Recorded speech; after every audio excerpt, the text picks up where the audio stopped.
What time is it? It's nation time.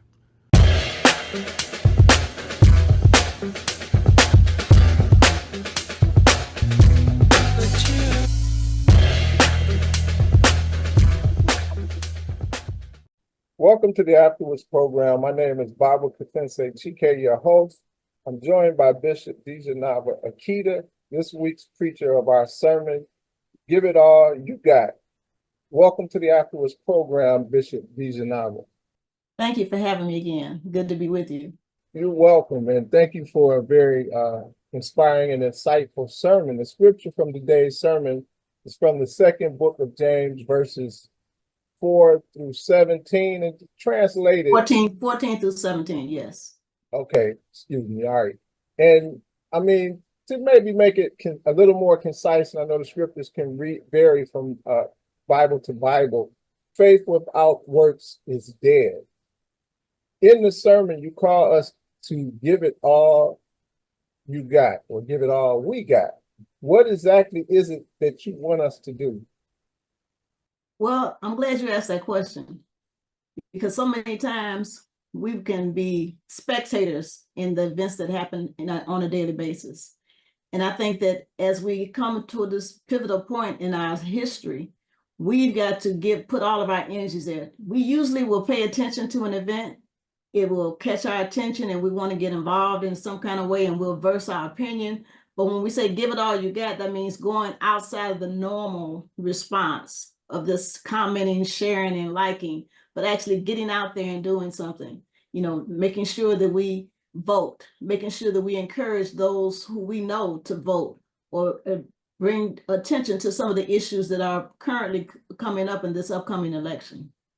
And I think later in the sermon, you also remind us, and you kind of touched on this just now, thoughts and prayers, though well-meaning, cannot substitute for definitive action. Elaborate on that, please.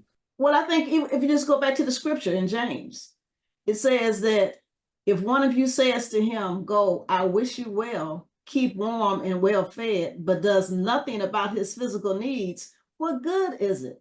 In other words, that's the same thing as saying thoughts and prayers. If a person is in need of something, what can you do to change that condition? What can you do to aid that person? What can you do to make the situation better for them? Because thoughts and prayers, like you said, they may be well-meaning.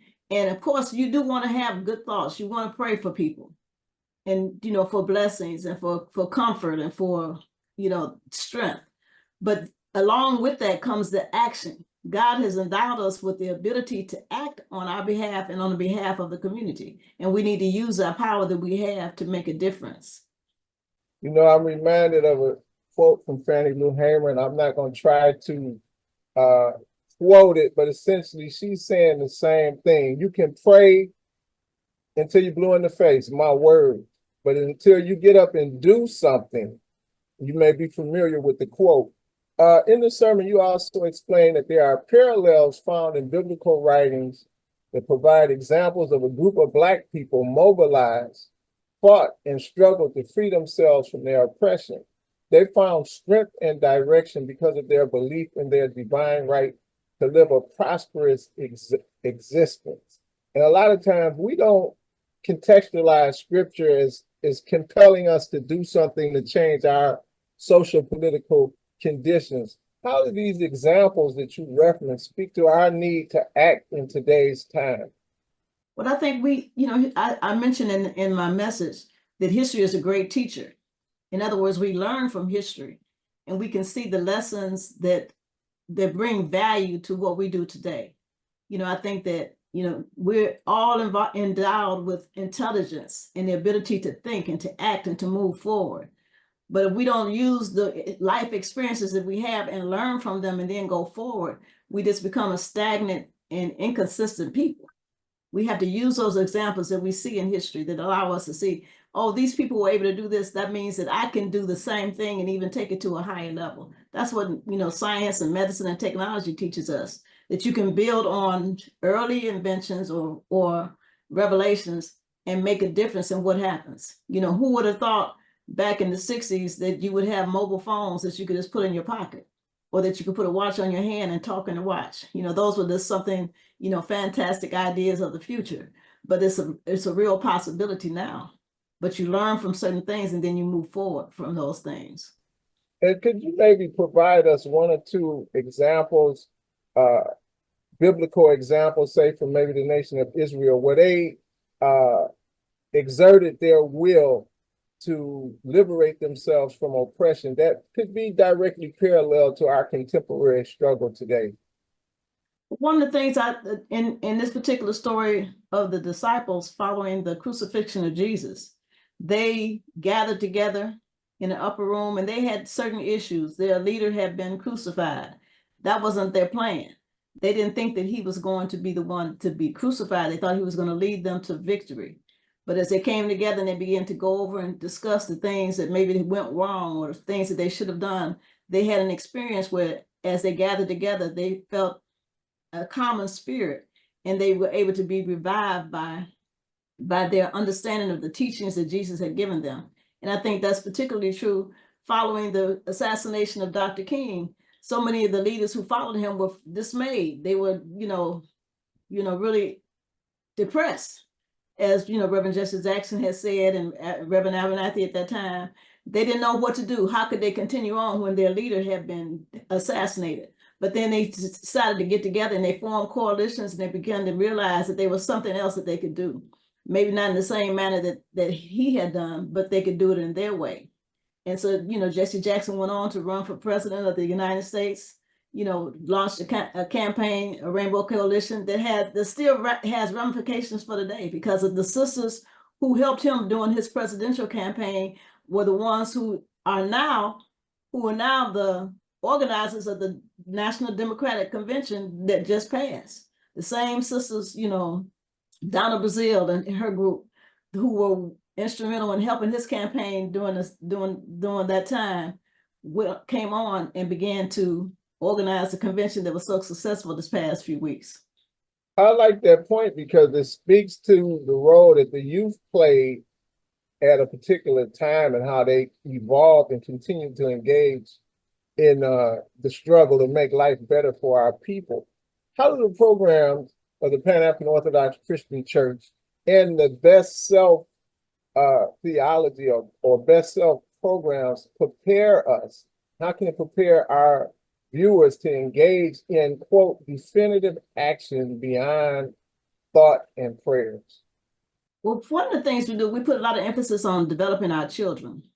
We've had groups of children who have come through our doors who were raised in an environment where they understood that there was no limit to their potential, that they could do what they want, do whatever they put their minds to. We began to use a program of education formed after a program called Distar, where we began to teach our children how to read at the age of 2.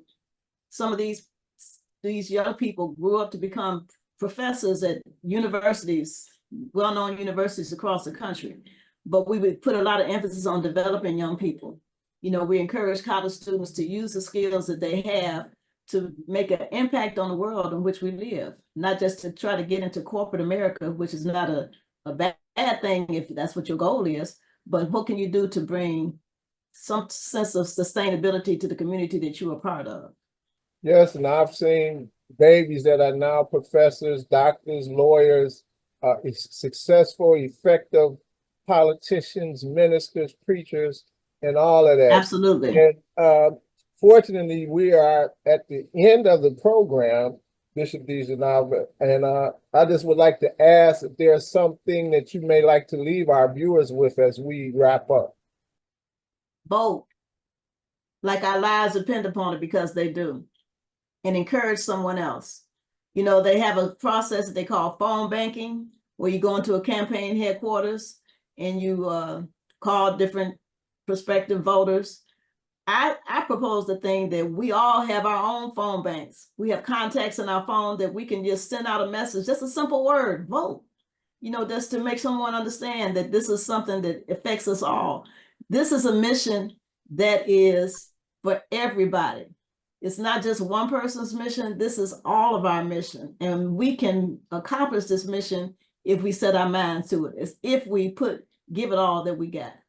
And I'd like to remind our viewers and listeners, as you tell us early in the sermon, there is so much at stake. So ditto to what you said. Thank you, Asante Sana, very much for a powerful sermon and this insightful conversation. I'd like to say, Asante Sana, thank you to our viewers for joining us today. And we invite you to return and join us next week and every week for enlightening sermons and for engaging afterwards discussion that follows. God bless, have peace, and up, you mighty race. You can accomplish what you will. I say. What time is it? It's nation time.